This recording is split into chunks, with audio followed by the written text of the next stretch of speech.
na sɛ woba nhyiaeɛ so mpɛtoa no so a NPP amanyuko no betumi afa de ntama pa efra wo ho ɛno nti 2028 no wɔhyɛ NPP frankatoni Dr. Agyemang Baumiabo sɛ wɔn moto abama no na aba bɛyɛ chairman ɛma NPP amanyuko wɔ nhyiaeɛ so constituency ni mu a ɔbɛhwɛ na nkonimdie atumi akwa ma yɛwura Baumia 2028 abato nim ɛwɔ nhyiaeɛ so mpɛtoa no so constituency chairman anamoto na migusu ami esonko ne de zizeko amidi ansesa yemfa me wusu bempa bi o yefra me MP assist the unifier they say edin a abeka midin no ho no because MP no me na me ba be so na sene e we constituency anti da bia me ka me say Dr. Mahmoud Baumia onyi nhia so mfiri na dwendwen ho me ne Dr. Steven Amoa ye be ka bom asom ye manfo ewo nhyiae so ama nhyiae so aye krabehwe mo mfa nhyiae so nka na dwendwen ho kra na me ya abranti a sebi de kakra nyame de adom bia me de boa me manfo se wo hwe rounds ya me kura na me ne health insurance for na eko a nipa 1300 plus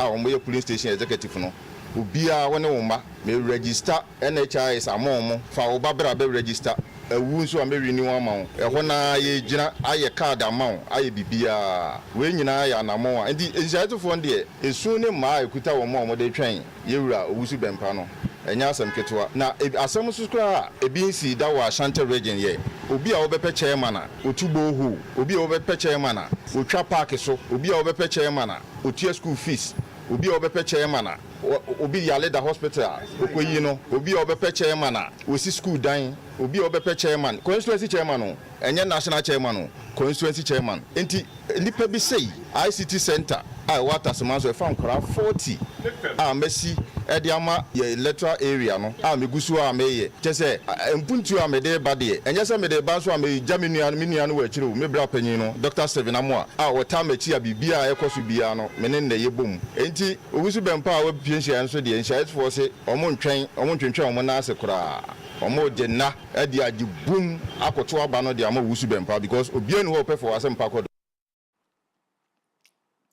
we eyora owusu bempa na woto aso de futu semma NPP empanimfo mo e wosoro esane a besi fom se wo mo mankabo mu enya dwuma wo montam eno ne betumi aboa ma 2028 ebedi nkunim no ebetumi abam mabufu bia nche omumu munyi matim maka obia mfiri omumu no mombra na obia mfere ni nkyere ne constituency me owura Dr. Steven Dr. Mahmoud Baumia woda ye nyina ya no party no a ye wo mu no me owusu bempa de me dia me twa to me ho so ne se me mpetemu a me wo ye me constituency na me ye ho adwuma enti ti obi so wo Agyemang wo beja onye ho adwuma obi wo Adenta onye ho adwuma obi wo Pokuyase a onye ho adwuma enti me owusu bempa de me mpetemu ha de enti na wo hwe me timu a me de ba empanyimfo etitiriwo a omo nhyiae so ha Dr. Steven Amoa echitafo onabo Kennedy kankam echitafo enum ene ka metimu ho Dr. Steven Amoa na echitafo enum ene eka metimu ho enti eka me ka ho 11 enti we kire enkabomu a owusu bempa me de ba me patamu eye nhyiae so enti mesre obibia se obibia so ntu na ma owusu bempa etu no na we a ye metimu maka we a abato eyikoi ye wi a ye nyina ye ka bom sa ade baako ni etu anamo a ede asomdwe beba me yasa abefa abanwa no Dr. Mahmoud Baumia o de monhwe na tiko na monhwe me sumetiko me kire mo se Dr. Mahmoud Baumia wo ya asonani enti yasanti mam ha ye wo no wo ya asonani a wo beto abatia Dr. Mahmoud Baumia bia no wadi abro aba bia wo bia wo se yetwa wasufiri kuro no mu Dr. Mahmoud Baumia me frɛ ne bra prekope wo ye minua wo ya asonani wo de monhwe na tiko na monhwe we eyora kwadwo wusu bempa ono ne pese opre titani edibre wo NPP amanyoko nim enhyiaye so abato empeso no na yato so ensenfofro hu asoafo no ne hwe edipa bobia emofra enafe yatan mu bambo mama Agnes na momolate o kiremu se wo hwe 2026 budget no a wo mokwakenkan no afie twam no a sika yadema wamo se omufanhwe school feeding program no mumiebu no se sika ni so a nti omokasa afi 2026 ombetumi atere mu masuku a school feeding program ne nkoso wo ho ne bia koso wo ho a na atro no wo twa no omuntumi ntirim na so no omobehwe hu ne yie se sika na aba no omudi bede dwuma se de se bi mfa ba bia e be ko school bia mama abofra bia no etumi nya aduane adi ma no ho atɔ no ma na de suansam so etumi apepa ko nanim ɔse ma mpani guso a wo pepa se obeboa school feeding program na nunti ena sika mpo yi bi e de ma wo mti safi ena wo ntumi miemu a ohwe anim so woni mpanimfo edi akotene e wo sa adwumadie nim e bedi nkɔmɔ hu kwan bɛfa so a obubetumi ama school feeding program ya tete mu e de akɔ ye school ahodro mu afi we no ene nka ho fi edi anim no mbɛhwɛ na wo matrem. Mr. Speaker, government recognizes the important role of the Ghana School Feeding Program in improving child nutrition, increasing school enrollment and retention, reducing absenteeism, and supporting local food production. Consequently, there is a long-term policy commitment to progressively strengthen and expand the program within available resources. However, Mr. Speaker, under the 2026 appropriation, the program did not receive financial clearance for further expansion to cover additional schools at this time. Notwithstanding this constraint, the Ministry continues to engage relevant stakeholders and development partners to improve the sustainability and operational efficiency of the program while exploring opportunities for future expansion. We've been in consultation with the Ministry of Finance and the President himself. His Excellency John Dramani Mahama has indicated his desire to see the expansion in this regard. And if you look across the country, we are equally expanding LEAP. And so I'm very certain that the President, in collaboration with the Ministry of Finance, will keep their word, and then we'll see some expansion. But for this year, there is no possibility of expansion. Madam Agnes na Momolate ono ene Minister for Gender, Children and Social Protection na wode sanse moi atudwa se afi omuntumi ntiremu nam sika wo munyaye e budget nim nso aban no guso wo pepa se obetumi aboa school feeding program ne mo ye koni partner ye mo ensem.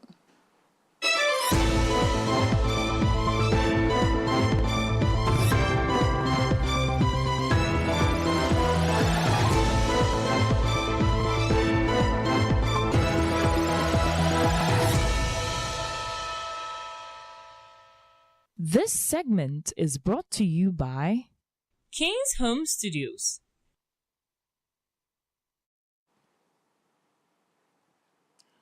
President and Afia qualified by Edema Design and Technology Institute, Madam Constance Wanika. Na also chrese wo show mayimu a yese mabunu dodo no a enye nwuma nye we mabunu a won mawie school graduate ankasa ena wo huntumi enye adwumafo mo ho enhyem ni senti ena ye maami e chrese de sua no ena Facebook mu nsam no ayede ma wo mo ewo schools ahodrom no yenhye damfa practicals ne nka ho ye enti nipa no besua de abeba no onim se de abonten so nwuma ne sitie biewo so ye curriculum no esesempani mfo hwe na wo mo ye nhyehyeye wo mu ye esanse bi wo ha de wo mo sua nyina nya no ena industries na epe enti ebedru se de industries ipe no eno ne ebe kire de suafo e wo suapo ahodro mo se be ya wo pie ba mo betumi enya enwuma no wo mo ye ne ntam biewo so wase omo nnwuma mpanimfo mo ma biebie nnwuma na brano no aye asese omo ye cheche de me de suafo na de suafo so hunu de industries no omo pe no matumi agina so e de hu se de omo besua de afo a omo be wie school benya nnwuma ye kopem se eneye wo hwa se ne nkontabuo sitie no amabuna ye so omo nya nnwuma nye no apagya e de akwakoduru ho no nchemu aduasa mienu akire po baako 32.1% a e ma me che se ye de hiade si yetumi eboa ma mabunu no wie ba no wo mbenya bibia ye ebie wo nso wo se sa 32.1% nkra ye kire wo mo a wo mo awie sukuu no wo mo wie anaso mo nko obi kro mo so wo fie no eno eye asankese ebie wo nso mabunu ye so manya nnwuma ye no dodo no a wo ha o market ye de ma wo no kra nhye de no de o man no ye gyetubu se yemfa ema obi a wo ye adwumanti wo kire se ha adwen pa ye pese mabunu no wo mu wie nya nnwuma ye na industries nso nya nkrofo ye adwuma ma wo mo a esese ye hwe ye disue mo kwan fa so a ye no. Experience over the years has demonstrated that industry-led, demand-driven training produces different outcomes.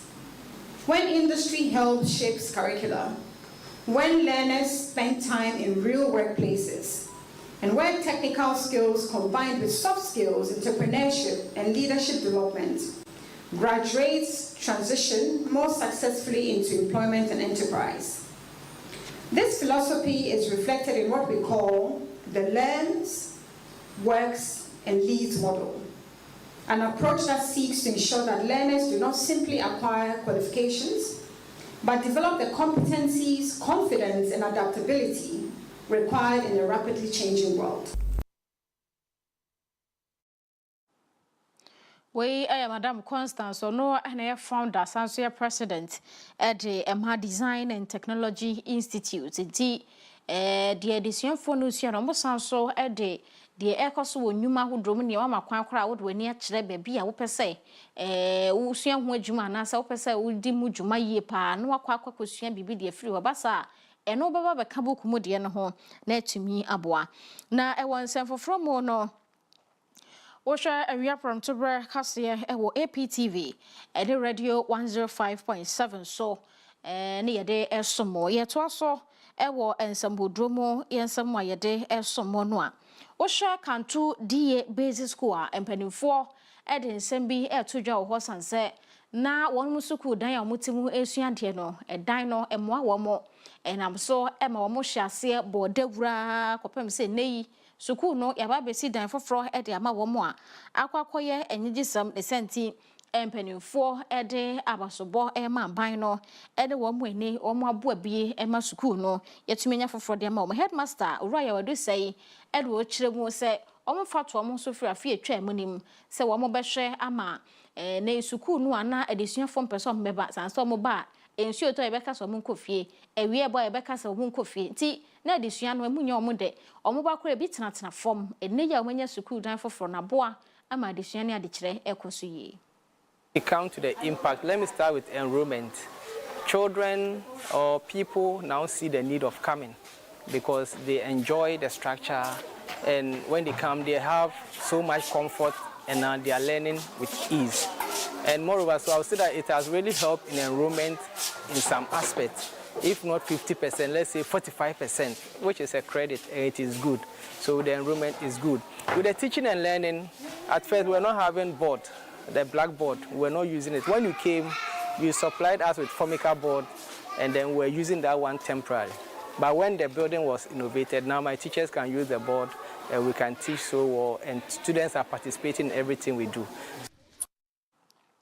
Headmaster, our Kantu DA Basic School and whatever West District in him and what they aseda and one penny for any omabeboa ama suku no anu omo dan ejirabu no yetumi esifoforo ede ama womo na yeto so apanyi kwanchafo a ono eda Peasant Farmers Association of Ghana Rural Bismarck Norte ede nsemo eto asuye hwenuane na afekuayo ensem so anim se fertilizer no ne chemu no mo hwe no mo hyehye ne ye esanse ne netumi bu akuafo madwuma wo modie no etumi epemekọ nenim tisa aban ne so akwakofa feed Ghana program dia ba akuafo yese won mo fo aso ne mum akade ya won peso mo de break akuafo no eno na ne chemu no esesa aban no ema ne ya dodo na fe wo chema ne so akuafo dodo no aso sebe ya wo mo betumi ahwe na wo mo ye nsiesie bia wo so was the Ministry of Finance no Sika 515.3 million cedis the ama womo and as or the amasa yem front to fertilizers na ye make your no enuaba ya womo betumi adua na ama kuayon samako nenim Afia womi or say sense can say so mo hwe no mo chani ye akuani bi esese bi so ne so bi e bi so no so se be ya ebebo mo dwumedi. We know that the policy for government this year when it comes to fertilizers is free distribution. However, there's a challenge because not all farmers will be able to access it. In fact, if you look at peasant farmers alone, our membership are between 500,000 to almost 1 million members. So if you're having 40,000 bags, you can't even supply all. We also know that the agri directors and then the constituencies are also receiving some consignments. Even if you add up everything, you realize that you can't even supply to all farmers because the farmers population in Ghana is a lot. We are looking at around 3 million people. And you can imagine the burden on government, the coffers, if you have to supply over 3 million bags of fertilizer. So what I will encourage the ministry to do, in addition to this gesture, is to find a mechanism to ensure that they engage these fertilizer companies to reduce the prices. You're Bismarck Norte. Wano ene director at the Peasant Farmers Association. Ewo my muye try wa kwaje abo afọ krato. Eba ye kodwedie mu ensem.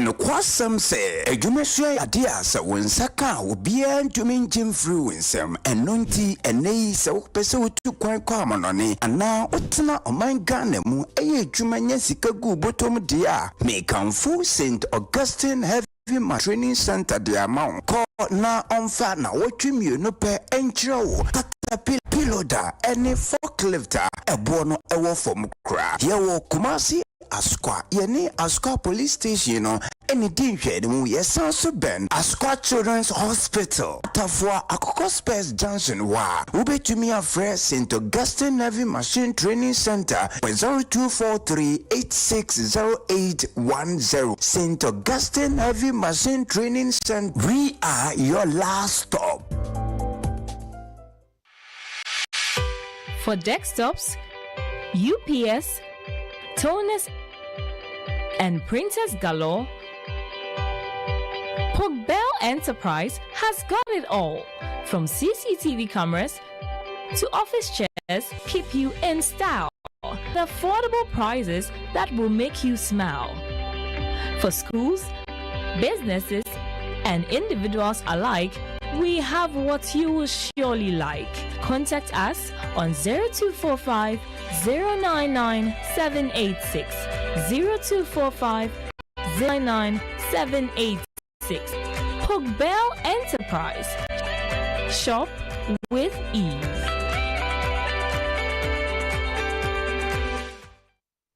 Introducing the Smiling Shark Outdoor Solar Camping Light. A new modern way of lighting up your world. It's a powerful portable lamp with 2 modes of brightness, a strobe light as well as a flashlight. You can power it through solar charging or Type-C charging. With a built-in high-capacity lithium battery, you can also use it as a power bank to charge up your mobile phone through USB. To purchase one, contact 055 051 5323 or 053 520 3534.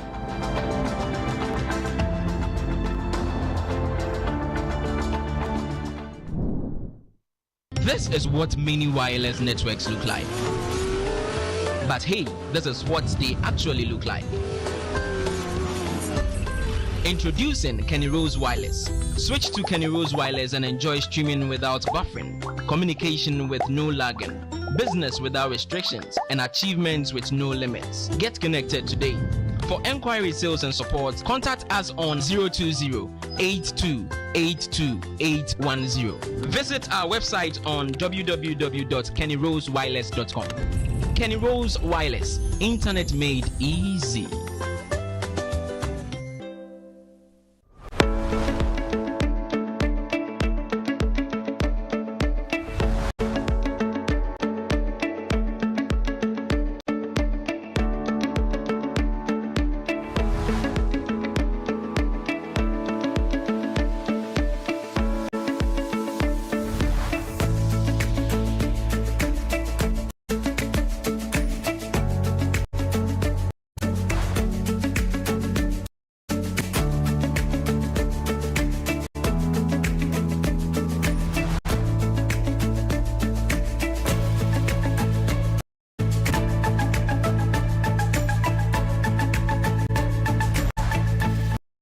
Download the AP Media app now at apmediagh.com/app. It is currently available for Android devices.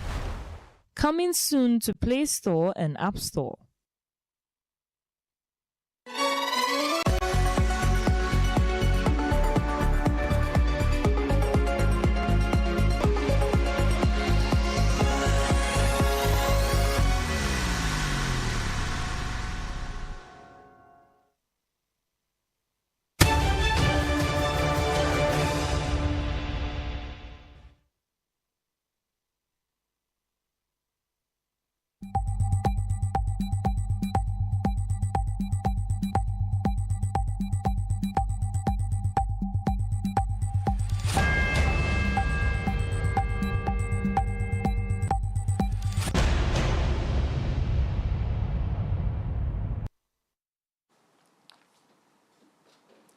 A trial kwaji abwa phone crato APTV and radio 105.7 suni.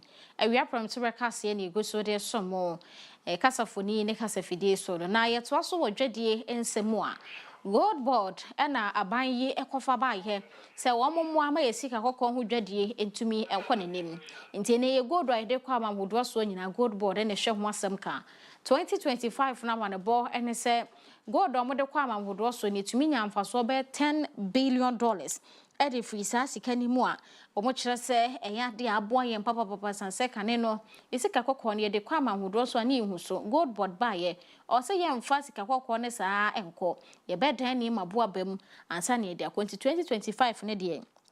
And for so dear ye, and as well for be the church sikasam so no yam for Thomas Nyako ampem Eddie to just say and no and a boake.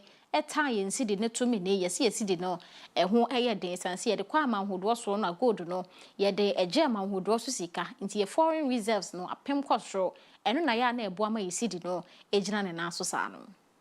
Speaker, from January 2025 to May 2026, the Gold Board purchased a total of 135.843 metric tons of gold, of which 135.221 metric tons were sourced from artisanal and small-scale mining sector. Mr. Speaker, last year, 2025, the Gold Board cumulatively purchased, aggregated and exported ASM gold totaling 104 metric tons, which generated in excess of $10 billion United States dollars for the country. This singular achievement of the Gold Board was critical in the appreciation of the Ghana cedi by about 41% against the US dollar in 2025, and in increasing foreign reserves from about $8.98 billion in December 2024 to $13.8 billion by end of December 2025, among others. Mr. Speaker, from January 2025 to May 2026, the Gold Board expended approximately $16.1 billion on the purchase of gold, of which $9.8 billion was used between January and December 2025. We are no for Thomas Nyakwampem, so after be our Ministry of Finance nim. Na yento so called MTN Business. Senior Manager Ora Benedict Bentel, say no social media na so nipa pi no a ne woso omom woso so ye nipa wo mo betumi ato ade afro bi ho ti di aka ene se enwuma betumi abo awra social media platforms do no aso na wo mo akwakoto ade won mo kwaso kokonya customers o mo to ade no afei siketua won nsam so adinya de a isese ye ka ho asem esanse nipa pi no a besine enyusu mo transactions ne bi anase abefo kwan ye faso etua sika fantente afidie ne so no omunim hu nim de enunti no se businesses betumi akọ online po na atofo dodo no awo so kwan befa so atua so ya samti eno enesese nei empanimfo hwe no wo muka na ekwan a eda adeto ewontinti afidie no so ne ne tua mu no yebetumi ma sa kwan no atua na enwuma dodo no atumi apeja ewo manimo. Look at Google, for example. There are ways to get your ratings, your reviews, and maybe the number of stars for your business. All those kind of things help with your credibility. The other thing is when it comes to support, that is something that is quite lacking in the informal sector. If you are the type of business who makes sure that if a customer has a problem with what was delivered to them, you solve that problem or you provide a refund, that also builds your credibility. So that's on the business side.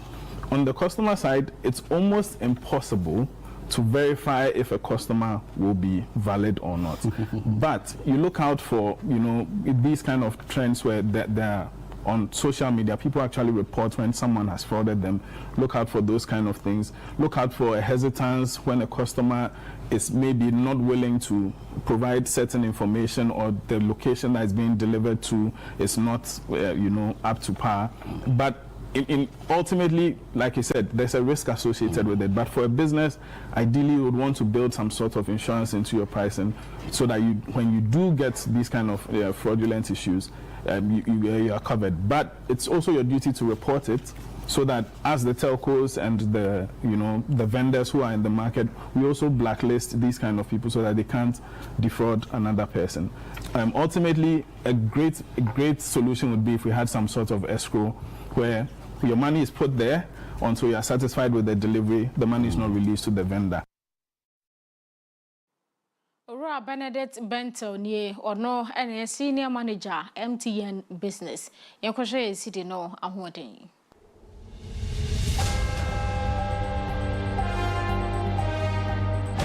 Now it's $1 at the abasi this my 11 cities 21 pesos. Sanso and our pesa would cities $1 nibino. 11 cities 23 pesos. Udi euro basi this my 12 cities 74 pesos.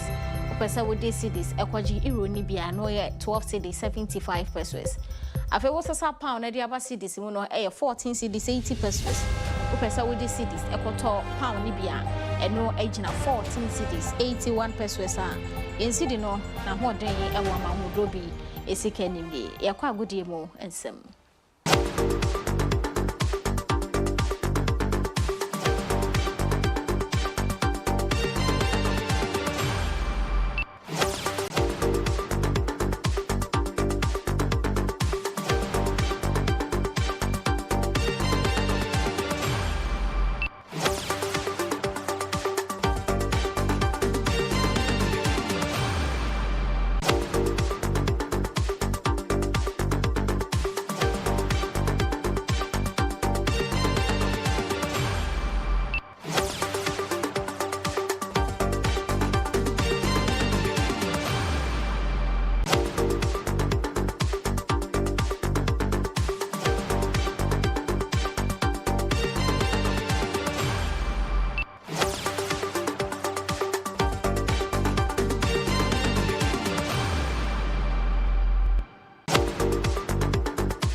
This segment is brought to you by Pogbell Enterprise.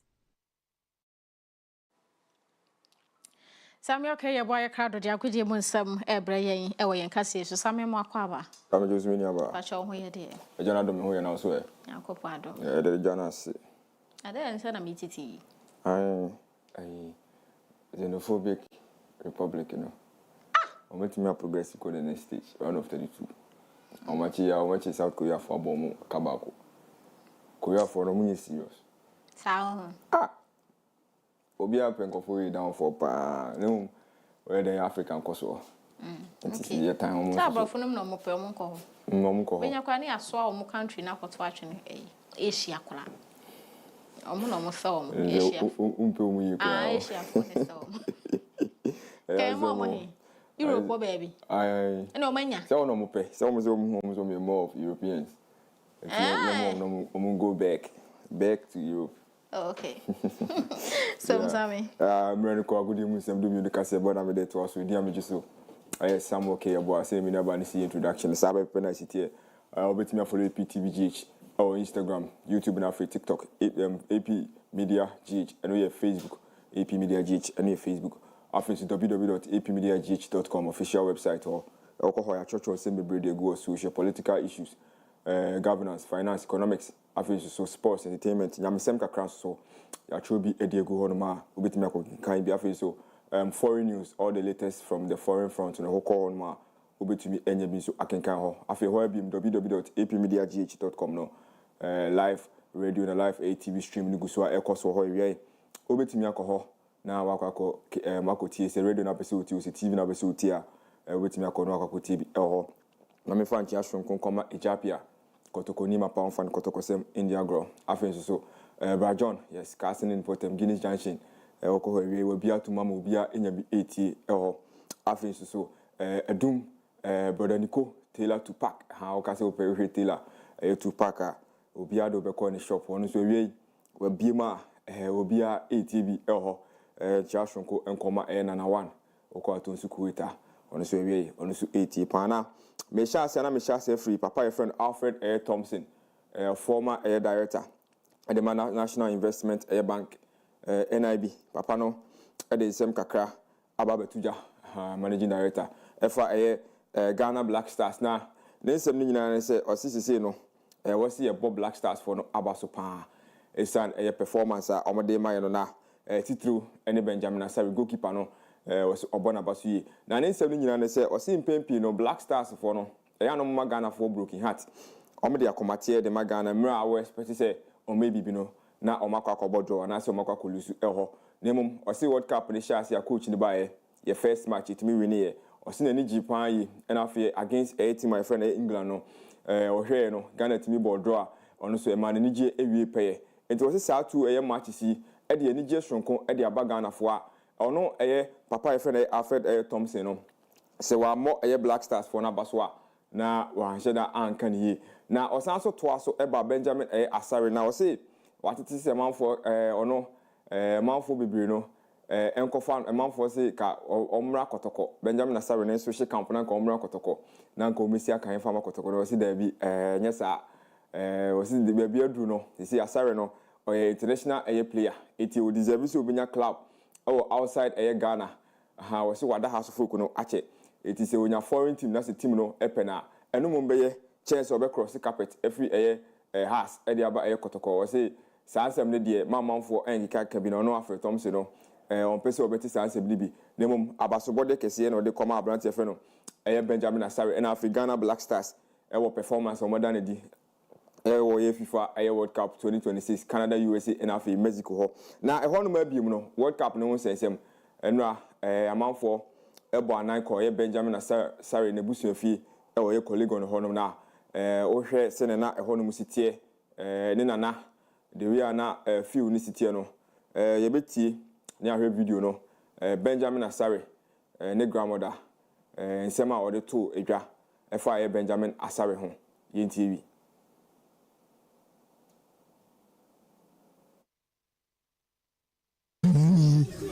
Oya adwuma pa sisi oba no hwa ohwa ni na no emfa so abaso sen na wo feel sisi a yo mo kan so on kan na nya agia na se ne ba na bobo o mi ehio ya ke o na bi le nda jibos o se de na nya agi no o da nyan ko Gama is a bit emotional right now. Gama, there's also message back. A man will be your sister. Okay, any abe yo biane. Okay. Vanisi. Any abe yo biane. Okay. Yes. Share kwa hala yemo ko ngomo kwa ha. O show sister. Share na bo ene yo biane. No more. Baby. Camera here. Baby. Kafu ene je afu yomo ene misses. It's understandable. I see, Odani Kubansi. Now, on branding wansi. Baby, I want on branding wansi. Now, Nami Fadun call through. Baby, I want to say. Never been. Ebuam, I see press on Buam on to say, on Shadana to say, on common.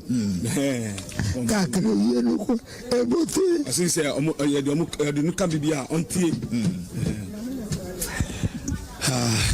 Grandma is a bit emotional this morning. It's understandable. I mean, if you take care of a child and you see the child. Aha. Na interpreter on there. Akwa pa. Mama ni epeni.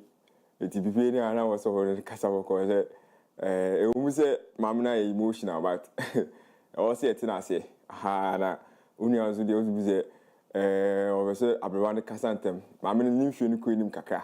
Aha, it was all tina accident. Ana why a bit emotional because nana no ono ana wahwe no kakra ni abrante na we do baby a waba be do no nti Benjamin Asare da Silva Accra as folk goalkeeper no Ghana's #1 2026 FIFA World Cup no na busu afie ne call ya o ti say maame no o se ahobrase na abrante no onko so amre ne ho ase wo mre ne ho ase na se ne rade e ma ne so no ma ne ho so ono anko so amfa ahobrase ne enante na de obeye bia no ebetimi akoyi de ama no na maame no kire se nani age pa nani age na odanyame ase odanyame ase pa okashida ha nyumo ha ye de asida manyame se odina babedru sam pempe so no ti Benjamin Asare ne grandmother se moti a na Asare tai kan ne nana no asem pa ono ne nsem na yikuti eye honum colleague no na busu afie no na ye to aso no enko Thomas Tuchel ono head coach edema England for no na after Ghana match no eno no so den nsem kakra ababetudwa na ne nsem no nyina ne se Ghana meki ye ma game no den edema ye England for no na o che ne nsem nim se ohun tima omoma physical performance esa tournament na se se Ghana abra omoye compact we chire ho osi Ghana for defend with 10 men say mema du ni nyina egu chire ho a say England for the ball ne ball low blocker esanso ye very deep deep low block it na England for entimi penetrate na ne nsema na opache ne se enka omo ena ka wo se omo find ekwan na mo pick omo rhythm na ko mutimi create chance etiminya all important goal no editia Ghana nemom the abasobode kese de ma Ghana na ohema England for 79% possession almost 60 years ni obi abosa number of possession I say 79% want me an shego an find tiani opponent wo ye World Cup no abakwase mu eti eno so ekosi ho no sa na wasi omo make everything possible say omo next match against my friend Panama no omo timi secure the 3 maximum point na omo top group no eti we ni sema Thomas Tuchel head coach edema England odi tudwa se Ghana former game no den edema mo ampa na yom se ba bi di agro hwe ni am di agro eni bre pa na de bae ha om di siye no ki ye twom nan enti kakra ko mani no se o mate ase na England hono ma bi goalkeeper Abrante fe na Jordan Pickford si academy Everton the toughest no ono so se Ghana for a very good game or see they played a good game. There's a match na any boy no. Yamba media grow ho. Na ni nsem no see o rese na etitie na o see omo ye happy. Say omunya point. There's we have got a point. Until we are happy with it. It was a point no munya no happy. Na the man omo happy crowd so they say e ba no group na say omo 4 points 4 points. Nemom omo na omo top group no ho. Ha ti omo na din kan na omo next match against Panama no o se omo ye de omo betumi aye se de be ya omo betumi secure top spot no over omo Ghana it is omo here say win against Panama na o se omo top place et say Thomas Partey Ghana and Afia Antoine Semenyo omo ball top level football no it is okoshia obisa na o se oma woni da ho o attack no na we kire won so o ye enema ye isan say o se short hu bia anhye da amane so game nim enti eno eboa no o se ka counter ni si o machi na ka Ghana punish o ma ke bia ye beka different story enti o ye happy say o man luzu and after tournament no o se tournament football so dey sa de tie obetima ko share team obey low block obey compact na be difficult ama o game plan no say obey penetrate e ba ne sa na say unya point something I was so happy about it we need someone so Jordan Pickford England for goalkeeper the Atugana and now matching matches Libby Koso, Scotland. And my friend Brazil, we could reach Brazil, watch Scotland, Ashanika, me and Sam went to me anti Vinicius Jr. about 2 goals, and after Mateus Cunha, and so the 1 goal account. Now Africa, the Africa watch, Morocco, and my friend Haiti, could reach now Morocco. Actually, my boy come and 9, Haiti for no, Haiti for no, and a share first goal, own goal, Yasin Bonu, and a Morocco Betty and a Haiti, Wilson Isidore. A fantastic free kick. It's also a restore a lead in the man on my friend Haiti. A Korea chino, now Rahimimo, Ababetika, Ismail Saberi, Ababetika, Ediama, a Morocco, Omotokoso, a share by 4 goals to a 2. A Hona Vinicius, a Hormono, Oko Brazil, Abakosema, only first player, Wabo a 3 consecutive matches, World Cup ma, Nina Washigu, Ismail Saberi in South Africa, Abranton so ISR record no ha, Utimuse, a happy news edema African Vinicius Junior na ye call South Africa ne omani oma ye friend South Korea boy e Korea che na South Africa for ashe 1-0 almost so etimi a progress called the round of 32 first time ever South Africa so etimi a progress Afia group stage eko omani World Cup ne so a we say omani Africa twen yes we say Africa ye nyina ye dwa omo de ne mum den a ye nuaneom it is here almost so a progress called the next stage it is so far omani friend Morocco a progress called the round of 32 and after South Africa so a progress called the round of 32 na it is South Africa there likely say be omani Canada they meet Mesia round of 32 no it and also ye the Africa e because na nwumre matches ni bi na Ivory Coast any omani friend Curacao born 8 p.m. and as a match ni be koso and after so Ecuador any omani friend Germany and also ye 8 p.m. live commentary ni be koso AP radio 105.7 it live commentary and 8 p.m. no watch channel so Curacao and after my friend Ivory Coast Côte d'Ivoire ebo 8 p.m. ni nyina be koso pepepe na after so about 11 p.m. Japan and Sweden and after Tunisia and my friend Netherlands Holland for no almost about 11 p.m. and as a match ni be koso tia no watch channel so e dey amayo ho nsem ne dawson nemum mrenunti ya na DBS South Africa for we know where we know nyama for the there nyina nye de but eden ya omo ya Africa for enti ye buofu omo no kra no I say oba aye obone o eden ya oba no ha wuntimi tan oba ankusi ewiye dabi eden ya obibi wa no aka say me ba one side one award no so far as oba no fa o yem ne de enti omo ka Africa continent no ho no ye dwa emum ebibi man koso muni Morocco a progress called the next stage you know Senegal for so aso ya yeshi dia Congo for aso ya yeshi so Republic of Senegal for mu ye free omo ayi name wodiana omo France and Norway and Iraqi but France is show na Norway so show but omo last match omo Iraq if you omo here win omo win there like this omo betima progressing okay ja Côte d'Ivoire for Africa for we ne kwa monka so ye Africa for omo de Africa no ye enu a omo player ba ko say tournament no e omo former player e friend logo hello body na just o yes sir so ara di ti o logo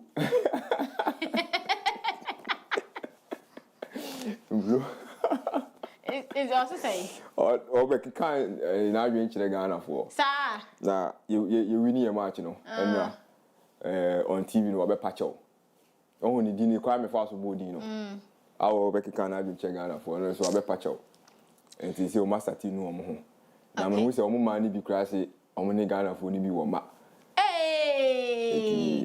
okay enti domo ye no omo mfo aso ayo so sami mami so mate Samuel Kyem bo an yete nka e wa godie mu nsemo ewia pram to reka se so no news.happymedia.gh.com e na yede online stories nyina go a won sabe kan bi Facebook and YouTube handle ni APTVGH TikTok Instagram and X and video ni APmedia_GH yanko sha wo de die enkai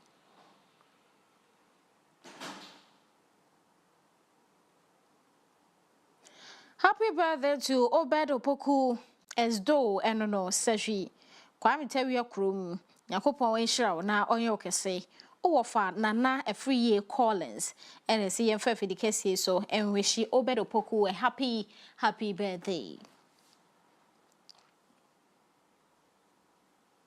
Happy birthday to you Irene Ejewa inside Achirensua oye juma e wa Achirensua SHS Achisco kwaku ba kope NFFD so awe Sister Irene happy birthday was so say nyame hia kese de mawa enkwatenten ahodi wo mu so nyame emfa nka ho